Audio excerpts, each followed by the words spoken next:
नमस्कार दोस्तों, शीर्ष प्रसिद्ध पिक्चर्स चैनल में आप सभी लोगों का स्वागत है। दोस्तों, आज हम बात करते हैं भारतीय सिनेमा के सबसे बड़े और महान गायक में से एक मोहम्मद रफ़ी के बारे में। दोस्तों, गायक मोहम्मद रफ़ी बहुमुखी प्रतिभा के धनी थे। उन्होंने देशभक्ति गीत, कव्वाली, गज़ल, शास्त्रीय गीत, भजन, उन्होंने हर तरह के गाने गाए थे। दोस्तों, गायक मोहम्मद रफ़ी की एक ख़ास बात यह भी थी, वह अपनी आवाज़ को उसी अभिनेता की तरह ढाल लेते थे। दोस्तों, पंजाब के कोटला सुल्तान सिंह में जन्मे मोहम्मद रफ़ी एक पंजाबी जाट मुस्लिम परिवार से आते थे।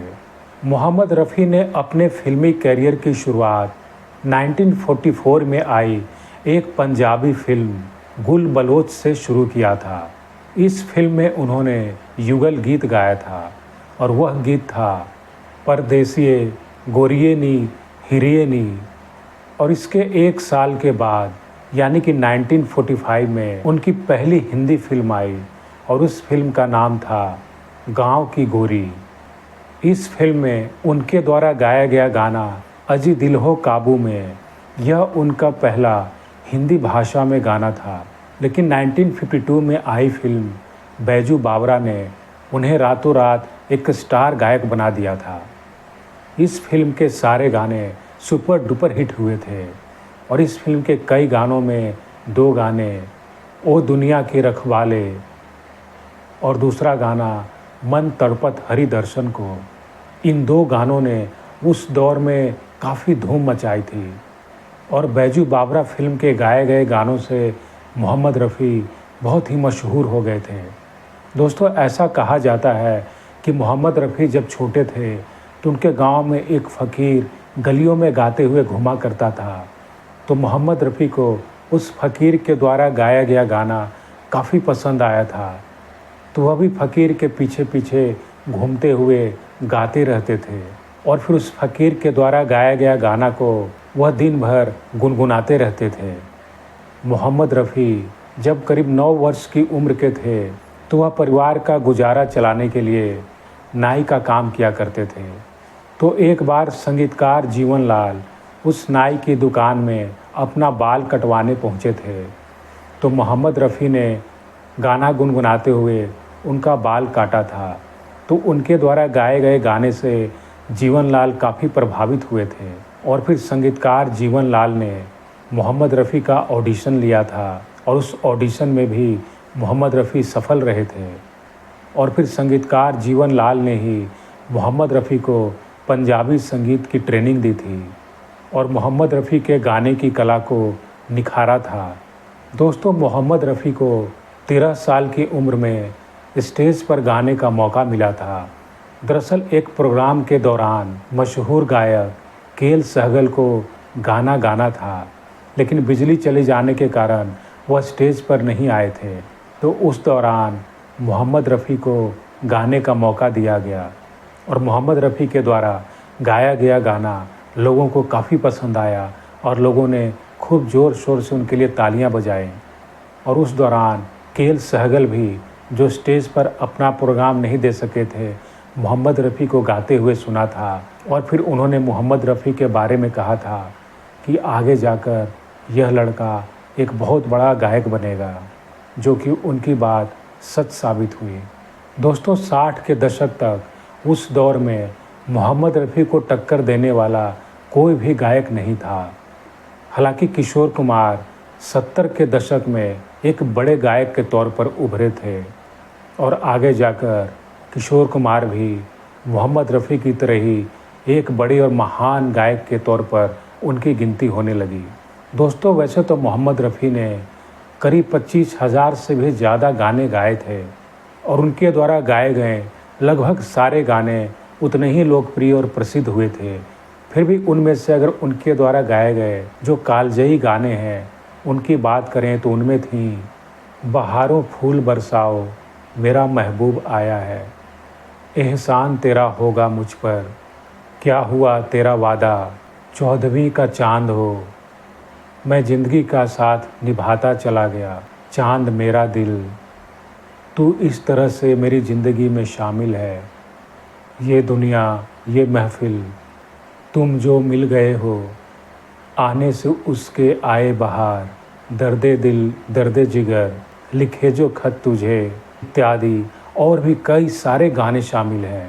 दोस्तों, मोहम्मद रफ़ी के बारे में ऐसा कहा जाता है कि एक बार जब वह हज करके लौटे थे, तो कुछ मौलवियों ने उनसे कहा था कि वह सिनेमा की दुनिया छोड़ दें, और उन्होंने कुछ समय तक के लिए गाने गाना छोड़ दिया था। लेकिन उनके कई फैंस के आग्रह पर उन्होंने गायकी को इबादत समझते हुए फिर से गाना गाना शुरू कर दिया था। दोस्तों, ऐसा कहा जाता है कि 1952 में बैजू बावरा जो फिल्म आई थी, तो उस फिल्म का जो गाना था, ए दुनिया के रखवाले, यह गाना बहुत ही हाई स्केल पे था, और इस गाने के लिए मोहम्मद रफ़ी ने कई घंटे रियाज़ किया था। और जब इस गाने की फाइनल रिकॉर्डिंग हुई, तो कहा जाता है कि उनके गले से खून रिसने लगा था, और इस वजह से उनके गले में इतना असर हुआ था कि कई महीनों तक इन्होंने कोई गाने नहीं गाए थे। और दोस्तों, इस गाने को लेकर एक किस्सा यह भी मशहूर रहा था कि किसी जेल में एक कैदी ने जब उसको फांसी का सज़ा दिया जाना था, तो उन्होंने जेलर से अपनी आखिरी इच्छा बताई थी कि ओ दुनिया के रखवाले जो यह गाना है वह सुनना चाहता है। तो जेलर ने उस कैदी के लिए फांसी से पहले ओ दुनिया के रखवाले गाना उसे टेप रिकॉर्डर से सुनवाया गया था, और इस गाने को सुनाने के बाद उस कैदी को फांसी की सज़ा दे दी गई थी। और दोस्तों, मोहम्मद रफ़ी के बारे में ऐसा भी कहा जाता है कि एक बार उनका मशहूर गायिका लता मंगेशकर के साथ उनका अनबन हो गया था। दरअसल लता मंगेशकर जो भी गाने उस दौरान गाए जाते थे, तो उसको लेकर वह रॉयल्टी चाहती थीं। हालांकि मोहम्मद रफ़ी इस बात के खिलाफ थे। उनका कहना था कि हम गायक लोग जो भी गाना गाते हैं, तो हमें उस गायकी का मेहनताना दे दिया जाता है, क्योंकि एक निर्माता इतना रिस्क लेकर फिल्म का निर्माण करता है, तो उस निर्माता से रॉयल्टी के तौर पर हिस्सा लेना यह उन्हें गलत लगता था। और इस बीच करीब 3-4 साल तक मोहम्मद रफ़ी और लता मंगेशकर ने एक साथ कोई गाने नहीं गाए थे, और दोनों ने बातचीत भी बंद कर दिया था। हालांकि बाद में जाकर दोनों की यह अनबन दूर हो गई थी, और दोनों ने फिर से साथ में कई सारे गाने गाए थे। दोस्तों, गायक मोहम्मद रफ़ी को उनके द्वारा गाए गए गानों के लिए 6 बार सर्वश्रेष्ठ गायक के लिए फिल्म फेयर पुरस्कार मिला था, और एक बार सर्वश्रेष्ठ गायक के लिए राष्ट्रीय फिल्म पुरस्कार से सम्मानित किया गया था। दोस्तों, 1980 को भारतीय सिनेमा के यह महान गायक का दिल का दौरा पड़ने से निधन हो गया था। दोस्तों, ऐसा कहा जाता है कि 31 जुलाई को एक बंगाली म्यूजिक डायरेक्टर श्यामलाल मित्रा मोहम्मद रफ़ी के घर पर एक गाने के रिहर्सल के लिए वहां पहुंचे थे, पर उन्होंने देखा कि मोहम्मद रफ़ी की तबीयत कुछ ठीक नहीं है, तो उन्होंने रिहर्सल कैंसिल करने की बात कही थी। पर मोहम्मद रफ़ी ने रिहर्सल को कैंसिल नहीं किया और गाने का रिहर्सल किया। और जब रिहर्सल ख़त्म हुई, तो श्यामलाल मित्रा मोहम्मद रफ़ी के यहाँ से चले गए। तो करीब 12 बजे रात को मोहम्मद रफ़ी को बेचैनी सी महसूस हुई और उनके सीने में कुछ जलन हुई। तो मोहम्मद रफ़ी को ऐसा लगा कि शायद उन्हें एसिडिटी हो गई है, तो इसलिए उन्होंने एसिडिटी की गोली भी खाई थी। पर जैसे जैसे समय बीतता गया, उनकी हालत और भी बिगड़ती गई। और दोस्तों, इससे विडंबना ही कहा जा सकता है कि उस दिन हर चीज़ में देरी हो रही थी। जैसे कि मोहम्मद रफ़ी के जो फैमिली डॉक्टर थे, उनसे कांटेक्ट किया गया, लेकिन उनसे बात नहीं हो पा रही थी। तो फिर दूसरे डॉक्टर से संपर्क किया गया, तो उस डॉक्टर ने तुरंत ही मोहम्मद रफ़ी को हॉस्पिटल लाने के लिए कहा।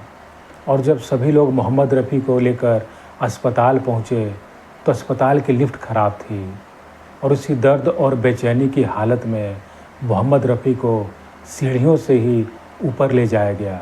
और ऐसा कहा जाता है कि उसी दौरान मोहम्मद रफ़ी को एक के बाद एक 3 हार्ट अटैक आए, और करीब 10:30 बजे के आसपास उन्होंने इस दुनिया को अलविदा कह दिया। दोस्तों, गायक मोहम्मद रफ़ी के बारे में ऐसा भी कहा जाता था कि वह कई लोगों का घर भी चलाते थे। दरअसल मोहम्मद रफ़ी का जब निधन हुआ तो एक फ़कीर उनके घर पर आ पहुंचा और मोहम्मद रफ़ी से मिलने की जिद करने लगा। और जब उस फ़कीर से पूछा गया तो उस फ़कीर ने बताया कि वह कश्मीर का रहने वाला है और मोहम्मद रफ़ी हर महीने उन्हें खर्च भेजा करते थे, और जब कुछ महीनों से पैसे नहीं आ रहे थे तो इसलिए मैं यहाँ आया। तो इस फ़कीर को जानकारी मिली कि मोहम्मद रफ़ी अब इस दुनिया में नहीं रहे। दोस्तों, यह वीडियो था भारतीय सिनेमा के सबसे बड़े और महान गायक में से एक मोहम्मद रफ़ी के बारे में, जो उनके द्वारा गाए गए सुरीली आवाज़ों से वह आज भी अजर और अमर हैं। और जब तक संगीत और फिल्में बनती रहेंगी तब तक मोहम्मद रफ़ी अमर रहेंगे। धन्यवाद।